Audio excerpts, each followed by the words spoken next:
So the idea that eventually became Threshold started as a short story idea I had back in high school, over a decade ago. I never got around to it, but I hip-pocketed the idea. And, when Powell and I were discussing potential projects that we wanted to take on the road and, just make with a couple of friends, this was one of the few that I had that was an actual already planned road trip within the story. They tied me up. They cut me. They bound me to someone else. I feel everything he feels, and he feels everything I feel.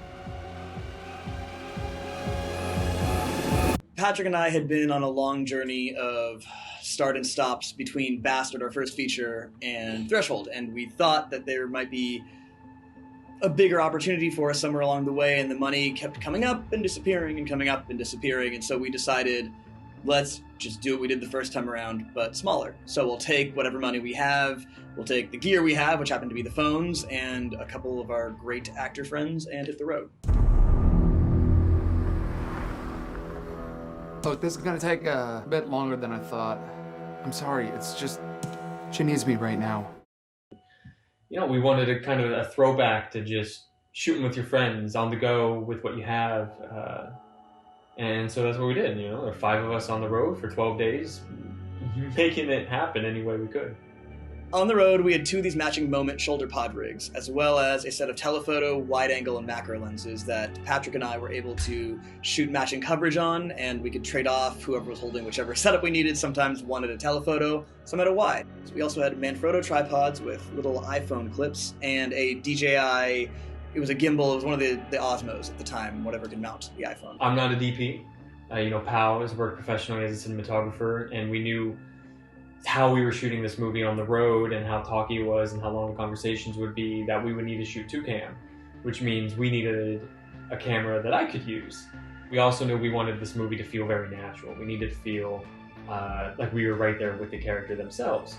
And the iPhone footage lent best to, it gave our movie almost sort of a documentary feel.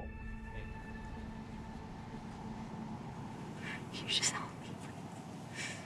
Combine that with the natural intuitive menu with FiLMiC Pro, I was able to very quickly learn, quick adjustment, record. The main thing that worked out for us with going the iPhone route and the FiLMiC Pro route was it was extremely accessible. The low profile of shooting on the phones and the tiny lenses we were using meant no one on the road had any idea what we were doing. I think everyone thought we were students or travel bloggers or something like that. So we were able to get away with shooting a ton of locations that just never would have let us in the first place as a full crew.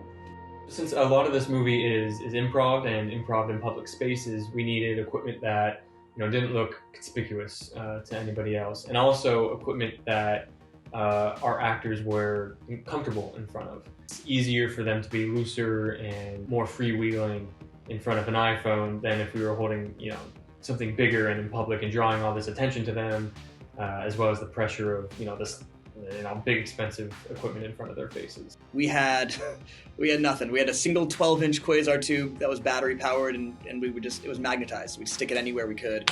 And we had a single paper lantern, one 18-inch paper lantern and a single bulb. Our audio system, was very limited. We were shooting with a 2-port zoom with only 2 inputs, which meant we had to constantly choose between either 2 lavs on each of the actors, or one of them laved and a boom. It was very, very run and gun.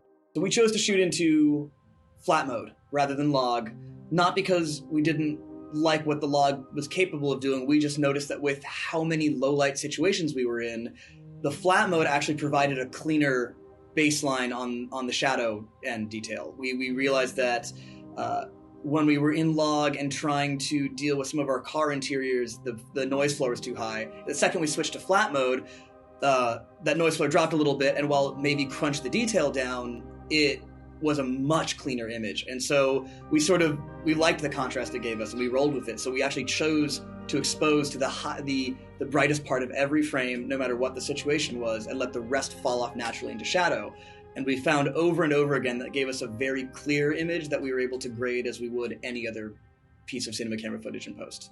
Every sound you hear in the movie is because of our sound designer, Charles Moody. Every footstep is him, every clothing rustle is him, half the movie is ADR. He's a madman wizard who, combined with our score by Nick Chuba, completely, made our movie feel like a movie. If we wanted to, reach any decent festivals or, be seen more broadly, we would need a certain level of professionalism, and they gave us that. We couldn't have made this movie without the combo of iPhone and FiLMiC Pro. We were on the road with 3 people. We had no money or time. We were stealing every location we could, and we had to be invisible. The whole production had to be invisible, front to back.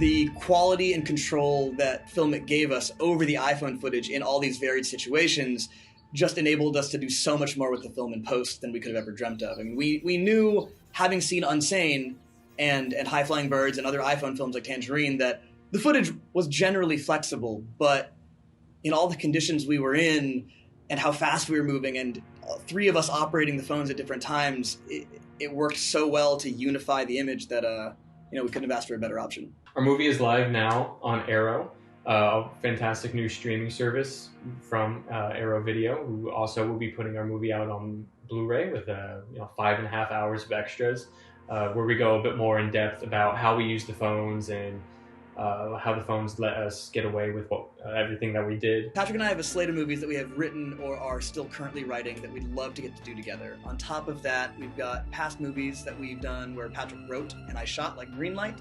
We've got shorts that you can find on our websites or our Instagrams, and a bunch of other stuff. So go check that out there.